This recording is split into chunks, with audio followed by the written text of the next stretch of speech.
Breaking news from Greensboro. We are working to learn more about a reported shooting on Gar Place. Here's what we know so far this morning. Officers responded to the area around 9:45 last night.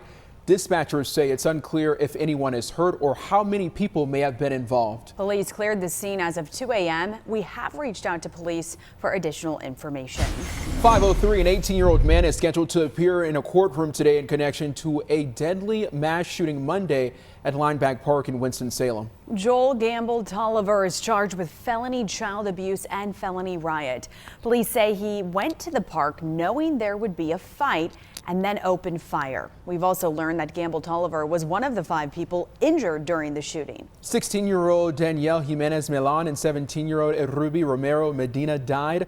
Winston-Salem police say the violence started as a planned fight involving several young people, but escalated to multiple people shooting at each other. Loved ones sharing this image of Jimenez Milian on a GoFundMe page online, including a statement that reads in part, quote, "Our family is grieving a tragedy that has changed our lives forever. He was a loving, caring person who always put family first, and his absence leaves a void that can never be filled." And this violence causing community members here in Winston-Salem to come together after the shooting to find ways to put an end to youth violence in our community. Leaders at Restoration Christian Fellowship hosted a forum last night where we heard panelists give examples of real-life scenarios and asked attendees to think about how they would respond. The panelists also emphasized the domino effect reacting on impulse can create. Consequences don't just affect you, they affect your mom, they affect your brothers and your sisters and your friends. You know, all of those people who love you and care for you, it affects them as well. Split-second decisions can have long-lasting impact.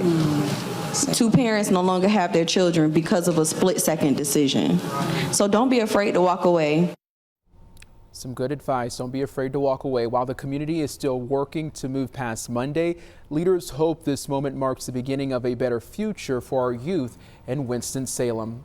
Winston-Salem police say that more arrests are expected to be made in connection with the mass shooting. Chief William Penn warned anyone who participated or encouraged Monday's fight could face charges. The chief spoke with our Kenny Beck and Lindsey Klein about the ongoing investigation. You will be arrested as an adult if you encourage, through your actions or inaction, you allow a juvenile to break the law. And that's what it is. You have to be participating in some way. We have better things to do than arrest people who aren't doing anything. But we are going to stay in our lane as law enforcement. We will do our jobs. We're asking for everyone else to do theirs, and we might have to do less of ours. Chief Penn says investigators are searching for additional footage of the incident as well as more witnesses who may be able to provide relevant information. You can scan the QR code on your screen now or head to our website to see our full in-studio interview with the police chief. New this morning, the Senate just took the first steps in a new effort to reopen the Department of Homeland Security, voting to adopt a budget plan that would fund ICE and Border Patrol. The entire department has been shut down since mid-February as Democrats demanded policy changes after federal agents shot and killed protesters in Minneapolis. The plan now goes to the House. The U.S.-Iran ceasefire is holding for now, but it is being tested. Iran attacked 3 Western ally ships, but the White House says the attacks do not violate the agreement because the boats were not from the U.S. or Israel. Rachel Hersheimer joins us now from Washington with how long the ceasefire extension is expected to last. White House Press Secretary Caroline Leavitt told reporters only the president knows how long the ceasefire extension will last. She was also asked how much longer Americans should expect to be at war with Iran. Here's what she had to say. I think President Trump ultimately will dictate the timeline, and he will do so when he feels is in the best interest of the United States and the American people. Leavitt also said President Trump has not set a deadline for receiving a proposal from the Iranians. At this point, Iran is questioning the validity of the ceasefire because the U.S. continues to block Iranian ports along the Strait of Hormuz. Now, the blockade is keeping Iran from making money by selling its own crude oil. This morning, U.S. Central Command is reporting the U.S. has turned back 31 vessels since the blockade began.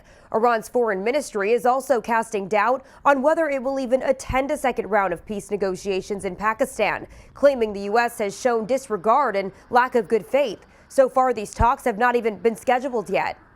Initially, President Trump predicted we could be at war for 4 to 6 weeks. We are now in week number 8 with no tangible end in sight. In Washington, Rachel Hersheimer, WXII 12 News. The Davidson County Sheriff's Office holding a news conference this morning. Deputies did not share details, but say it's related to an ongoing criminal investigation. The news conference starts at 10 a.m. and WXII 12 will provide an update during our noon newscasts.